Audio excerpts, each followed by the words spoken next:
Assalamualaikum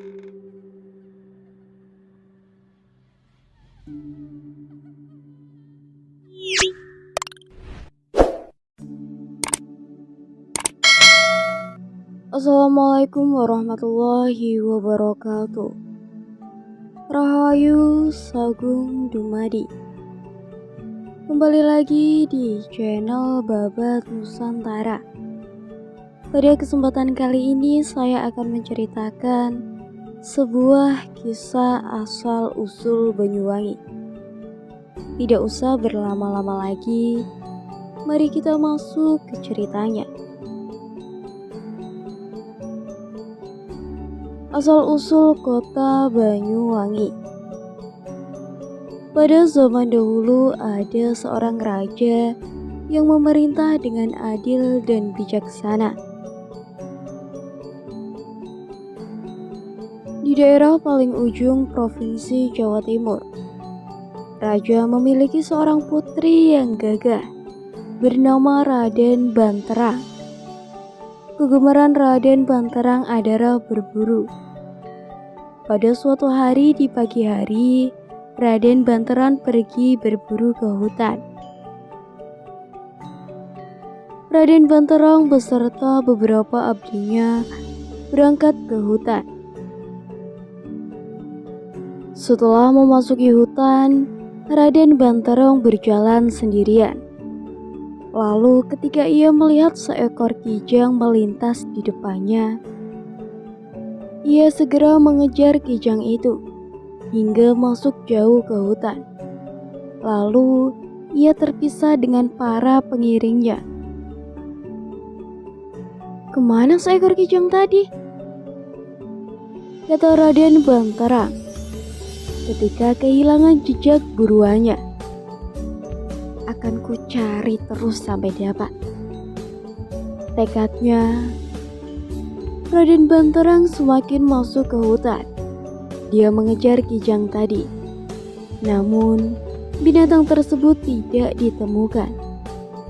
Yang ia temukan sebuah sungai dan seorang gadis cantik jelita. Gadis cantik itu bernama Surati, berasal dari kerajaan Kelungkung. "Saya berada di tempat ini karena menyelamatkan diri dari serangan musuh. Ayah saya telah gugur dalam mempertahankan mahkota kerajaan," jelasnya. Mendengarkan ucapan gadis itu, Raden Banterang terkejut bukan kepala. Melihat penderitaan putri Raja Kelungkung itu, Raden Banterang segera menolong dan mengajaknya pulang ke istana. Tak lama kemudian mereka menikah, membangun keluarga yang bahagia. Pada suatu hari, putri Raja Kelungkung berjalan-jalan sendiri keluar istana. "Surati, Surati!" panggil seorang laki-laki yang berpakaian compang-camping. Setelah mengamati wajah lelaki itu, ia baru sadar bahwa yang berada di depannya adalah kakak kandungnya bernama Rupakasa.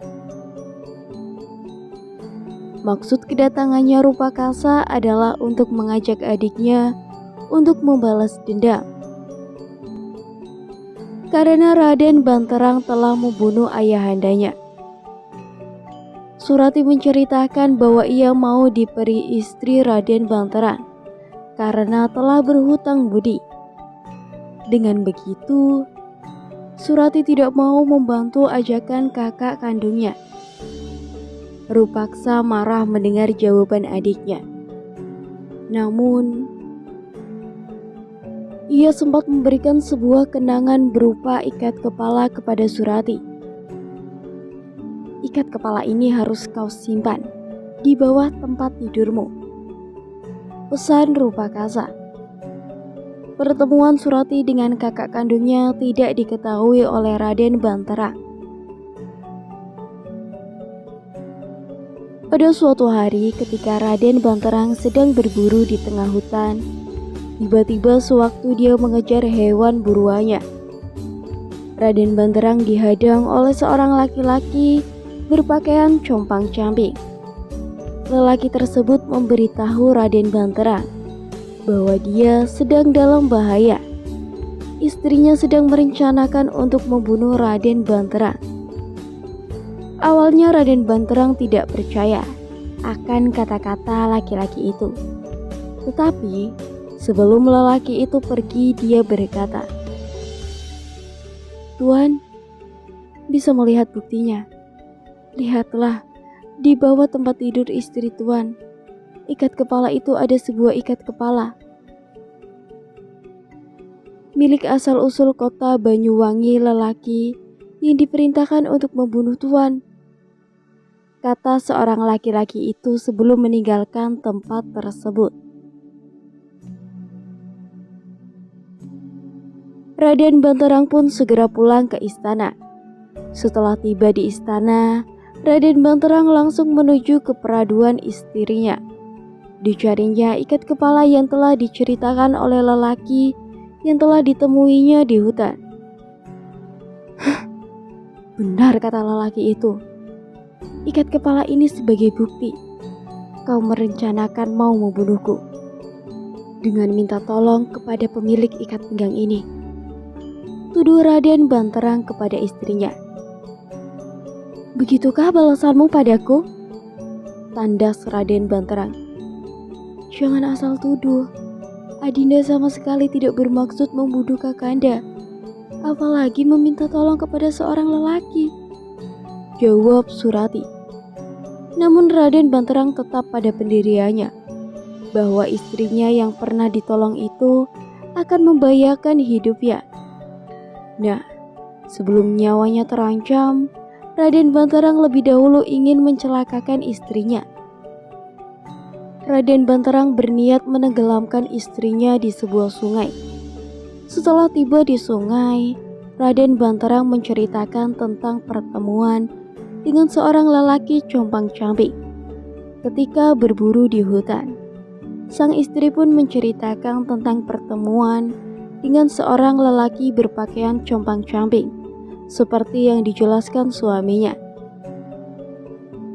"Lelaki itu adalah kakak kandungku, Adinda.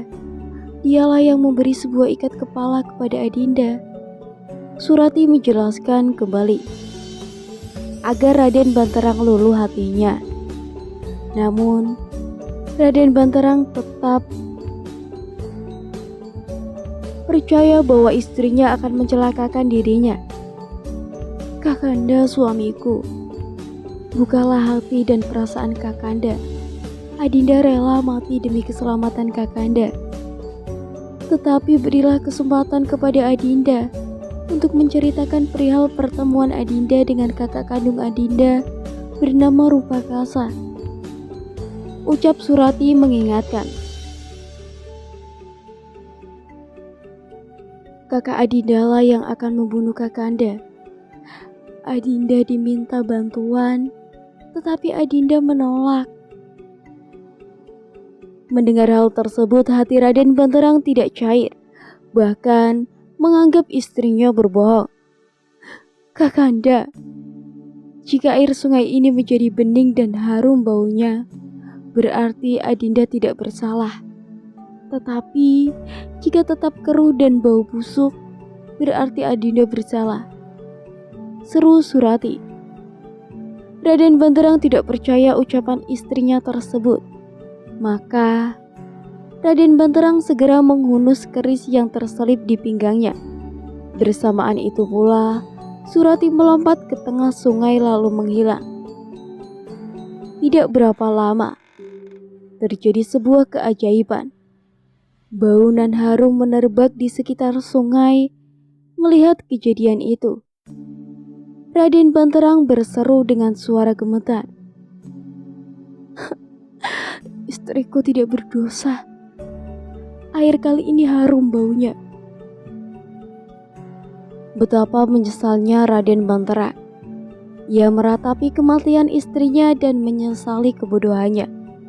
Namun sudah terlambat. Sejak itu, sungai menjadi harum baunya. Dalam bahasa disebut Banyuwangi. Banyu artinya air dan wangi artinya harum. Nama Banyuwangi kemudian menjadi nama kota Banyuwangi. Di lain sisi ada cerita tentang legenda asal-usul Banyuwangi.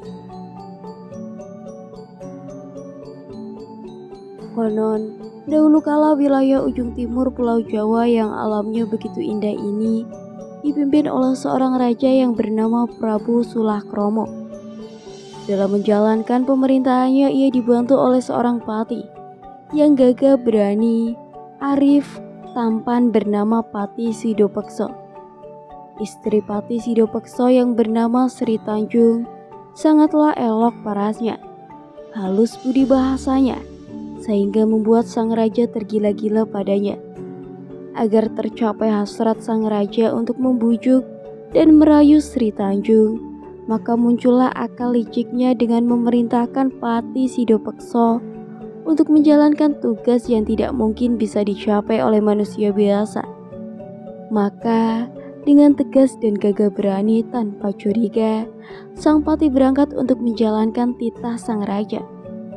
Sepeninggalan sang Pati Sidopekso, sikap tak senonoh Prabu Sulakromo dengan merayu dan memfitnah Sri Tanjung dengan segala tipu daya dilakukannya. Namun cinta sang raja tidak kesampaian dan Sri Tanjung tetap teguh pendiriannya sebagai istri yang selalu berdoa untuk suaminya. Berang dan panas membara hati sang raja ketika cintanya ditolak oleh Sri Tanjung. Ketika Pati Sidopekso kembali dari misi tugasnya, ia langsung menghadap sang raja. Akal busuk sang raja muncul, memfitnah Pati Sidopekso dengan menyampaikan bahwa sepeninggalan sang Pati pada saat menjalankan titah raja meninggalkan istana, Sri Tanjung mendatangi dan merayu serta bertindak serong dengan sang raja. Tanpa berpikir panjang, Pati Sidopekso langsung menemui Sri Tanjung dengan penuh kemarahan dan tuduh yang tidak beralasan. Pengakuan Sri Tanjung yang lugu dan jujur membuat hati Pati Sidopekso semakin panas. Menahan amarah dan bahkan sang Pati dengan berangnya mengancam akan membunuh istri setianya itu. Diseretlah Sri Tanjung ke tepi sungai yang keruh dan kumuh. Namun, sebelum Pati Sidopekso membunuh Sri Tanjung, ada permintaan terakhir dari Sri Tanjung kepada suaminya. Sebagai bukti kejujuran, kesucian, dan kesetiaannya, ia rela dibunuh dan agar jasadnya diceburkan ke dalam sungai keruh itu. Apabila darahnya membuat air sungai berbau busuk, maka dirinya telah berbuat serong. Tetapi, jika air sungai berbau harum, maka ia tidak bersalah. Pati Sidopekso tidak lagi mampu menahan diri. Segera menikamkan kerisnya ke dada Sri Tanjung. Darah mempercik dari tubuh Sri Tanjung dan mati seketika. Mayat Sri Tanjung segera diceburkan ke sungai dan sungainya yang keruh itu berangsur-angsur menjadi jernih seperti kaca, serta menyebarkan bau harum, bau wangi. Pati Sidopekso terhayung-hayung, jatuh, ia jadi linglung. Tanpa ia sadari, ia mencuri. Banyuwangi, Banyuwangi, Banyuwangi. Banyuwangi terlahir dari bukti cinta istri pada suaminya. Sekian cerita yang dapat saya sampaikan. Semoga bermanfaat bagi kalian semua. Tetap dukung channel ini dengan cara like, komen, dan subscribe. Tetap stay tune di channel Babat Nusantara agar kalian bisa melihat video-video terbaru. Sekian dan terima kasih. Rahayu, Rahayu, Rahayu.